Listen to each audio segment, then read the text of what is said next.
very large bill in the future. Mr Speaker.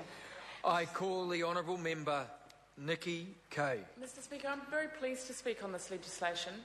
One of my first jobs was working at Parliament, and I was here when the first issues were raised around leaky homes. And one of the saddest moments that I had when I was working in these parliamentary precincts was when the last Labour government initially, and I think members across the House now realise the extent of leaky and I would say rotting home situation, but when there was initially in a Adadal.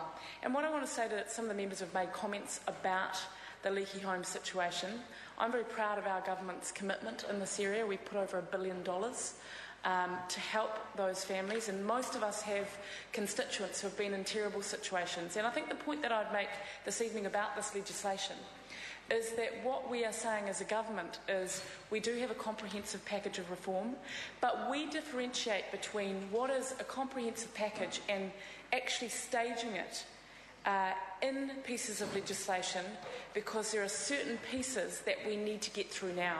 And there are a couple of points that I want to make in relation to this bill, why it's really important that we pass it now and we don't wait. I know there's a piece of work going to the Law Commission around contracts, but we don't actually wait for that, because there are several key parts to this legislation. And we heard Gareth Hughes, the Green Party member, talk about why he opposed it. And he mentioned the phrase, he said, members on this side use slogans like cutting red tape and bureaucracy. Well, what I want to say to that member is that member often talks about housing affordability, and there is a direct correlation between reducing red tape and reducing bureaucracy and the cost of a house. So if we want to get more young New Zealanders into houses, then we've got to have more pieces of legislation like this. And a core part of this bill that will lead to more affordable houses is risk-based consenting, and I think there's an estimate here that for a simple home it would reduce planning and consenting time by about a third and reduce the number of inspections by about 2/3. So the point that I make to members this evening is cutting red tape, cutting bureaucracy, direct correlation to housing affordability, which is good for New Zealanders. The second point that I would just like to make briefly is around the fact that it is a great evening for the do-it-yourselfers in New Zealand, because there are many New Zealanders who don't have a lot of money, but they enjoy doing a little bit of work on their property.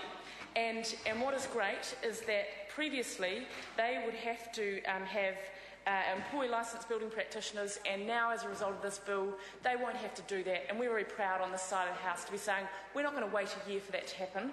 We want that to go through tonight. And the final point that I'd make has been a theme that we've had earlier in the general debate speeches, and that's around the contribution to the economy. There are 170,000 people employed around New Zealand in the construction sector, and we know that the construction sector is worth about $20 billion. And just to acknowledge that I think 5% of our economy is around construction-related jobs, and just to acknowledge all those people around the country that contribute, and to say this side of the House does have a comprehensive piece of reform in terms of the building industry, and we're not afraid to say that some things need to happen now, and that's what this legislation is about doing. So tonight is a great night for those do-it-yourself Kiwis. Thank you.